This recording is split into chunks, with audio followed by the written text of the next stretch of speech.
Hello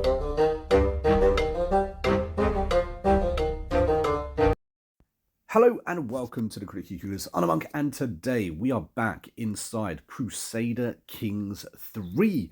Yes, that's right, I figured I would deliver another couple of videos on this game. This video and this purpose is to show you what I would consider to be the hardest kingdoms to actually start your game as.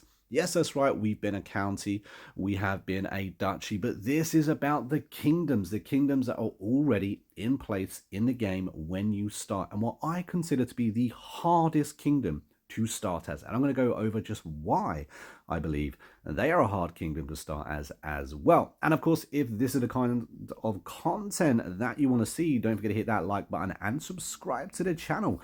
Helps this channel grow, helps you see more videos, and of course that way you won't miss out on any more content. But anyway, let's get stuck into this video, starting with the first kingdom that I really wouldn't like to be, but is actually quite a fun playthrough. So here we find a kingdom that is actually wedged in between a number of different kingdoms. Now, I'm not going to pronounce a name because I would absolutely butcher it. But here we take on the role of a 47-year-old, and this happens to be a clanned kingdom. Now, you have 3 domains out of the 6 that you can currently have. You are already married, and you only have access to 1,500 troops at the beginning. That kind of sucks. Now, a good thing is that you already have your heir. He is 29, which is quite close to the age you are. So by the time you die, he's probably going to be close to the end of his life too. That is, of course, if you survive and if you manage to expand. Expansion is gonna be hard, and to expand you're gonna need a lot of alliances. Now, you can have extra spouses, which is certainly going to help with that. Like I said, you are married, but you can divorce, and of course your heir is not married. So when it comes to alliances, you're going to be able to make a few, and very quickly. Like I said though, you are going to need to make those alliances because on your border you have a number of kingdoms. All of them are more powerful than you. So the question is, can you expand? Can you find those alliances? And can you make this playthrough actually work? Because from where I'm looking, this is a very, very tough playthrough. You get the benefit of already having a kingdom, but boy, does it come with a cost. Up next, and number 2 on my list, we have none other than a Khan. Once again, I'm not going to pronounce this name because I would absolutely butcher it.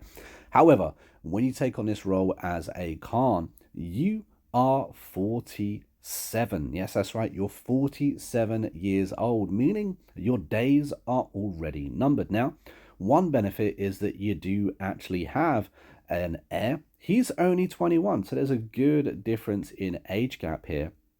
One of the first things you're going to have to overcome, however, is the fact that you have 13 domains when you're only allowed 4. Now, you are tribal here, but having so many domains when you're only allowed so many is why you only have 1,500 troops. So a good thing is you're going to have more levies once you manage to sort that out. The downside is that you're going to have to sort it out and you're going to have to find trustworthy vassals in order to hand them off to. Also, your location is not great. You have empires close by. You have not 1, not 2, but 3 empires close by, with a 4th really not too far, all knocking on your door. The question in this playthrough is, can you come from a kingdom and overturn the might of 4 empires knocking at your door? This is a tough playthrough, but there's plenty of expansive option, and once you do finally get to hand off that domain, your military power is going to raise. So, gobbling up those small cityscapes to your north is possible, and fast expansion in that playthrough is absolutely viable. Next up, third on our list, we take control of a sultan. Now, this is another clan government. We are once again a kingdom. We're only 31 here, but our heir has already been born. They're not quite old enough as we start, but they are not married, meaning that we're going to be able to earn plenty of alliances here, especially as we ourselves aren't married and we can take on 3 extra secondary wives.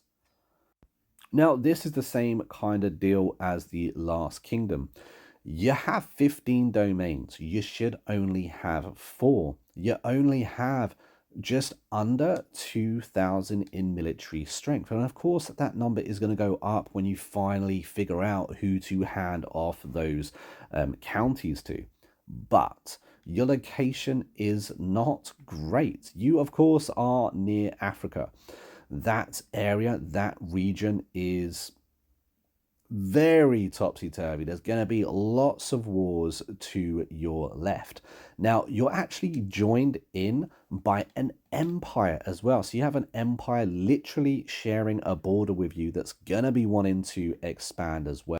Not forgetting the Byzantine Empire, literally just above you, that they can attack from sea. They, of course, have a huge military power, and it's not someone you're going to be wanting to get on the wrong side with. This is a tough playthrough. This is a militaristic playthrough, and one that you're going to have to be expanding from the very get-go. Your decision is going to be who you attack first.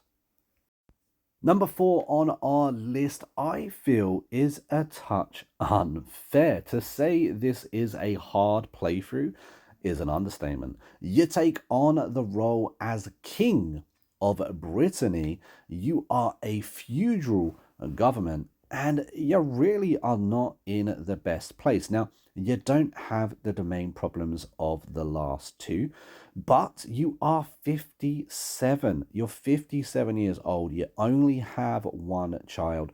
That child is already 37. You're going to have to think about alliances here. You're going to have to think about heirs here. And not only that, you're going to have to face the problem of only having 1,200 troops when you share a border with West France. Above you, of course, you have got England. Is that a more viable option than looking to take on France or going further south into, what eventually will be Spain? I think the biggest problem here is going to be having so few troops when, in this very time, you have the Sons of Ragnar waging war to your north. So, possibly going into England and going into the UK just may not be viable for you. Now, I've done this playthrough a couple of times, and I quite often happen to take Ireland. I feel like it's a little bit of an easier fight, but holding on to Brittany, your starting location, I found incredibly difficult, especially as West France or West Francia just like to, I don't know, walk on through you. Number 5 on the list might surprise some people, but I actually think that taking on the role of King of Alba is an extremely tough playthrough. Now, let me explain. Now, first of all, you're the only king within the UK. You may think that comes with a benefit. Now, you're not married as well, meaning that you can marry and get yourself an alliance. Again, a benefit right there. You also have a very young heir, and you yourself are only 25, so you're going to have a long playthrough here. However, you do only have 1,700 troops, and this is at a time when the Sons of Ragnar are declaring war on England. There are armies of 5,000 troops roaming around from the very beginning. So, at the beginning of this game, if you make the wrong decision, you're going to be at war with just when you're extremely outnumbered. So you really have to choose your allies wisely, choose where you expand wisely. And for me, I found this an extremely challenging playthrough. This is actually where I recently started off as my God playthrough. I did have a God character, and therefore I found it a little bit easier than, say, I would do.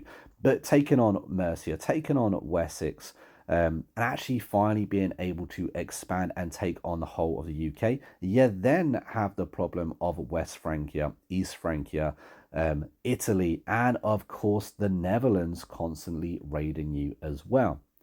Anywhere over here is not an easy playthrough. Starting off as Alba, personally, I think is a little bit of a tough go through, especially as you happen to be tribal as well. And lastly, the hardest kingdom to play in this game has to be none other than Navarra. This kingdom is truly tough. You are surrounded by three other immensely powerful kingdoms. And to top it off, guys, you start off as a 57-year-old. Now, being a 57-year-old may not be a problem if you wasn't married. Yes, you're married. Yes, you're Catholic. So divorce is probably out of the question. You do have a redeeming feature here. You already have 4 children. However, your children are already married, or at least a couple of them are. So you're not going to be able to find as many alliances as you wanted there. To top that off, you only have 735 troops, guys. 735 troops with no real way to expand. Alliances are going to be your greatest weapon here, and survival is going to be extremely hard. Like I said, you are surrounded by kingdoms, surrounded by stronger people. In fact, the closest, weakest person to you is probably Brittany, and of course, they even have more troops than you. So finding that alliance, finding it early, and staying alive is going to be rather tough. Can you do it? Let me know down in the comments. I honestly think Navarra is the hardest playthrough you can possibly play as a king at the start of the game. Let me know if you've got a harder target. Obviously, we are starting early here in 867 AD. But if you've got a harder location, let me know. I'll be glad to have a look at it. I love Crusader Kings 3. I love how many different possibilities you have for a playthrough here. It's kind of awesome. But hopefully you've enjoyed this video. If you have, don't forget to hit that like button and subscribe to the channel. And don't forget to join the Discord as well. If you're looking for more people to chat and to talk about ideas, we do have an active and growing Discord. The link for that is down in the description. But until next time, I've been a monk, we've been Critically Clueless, and I will see you in the next video real soon. Until then, take it easy and happy gaming.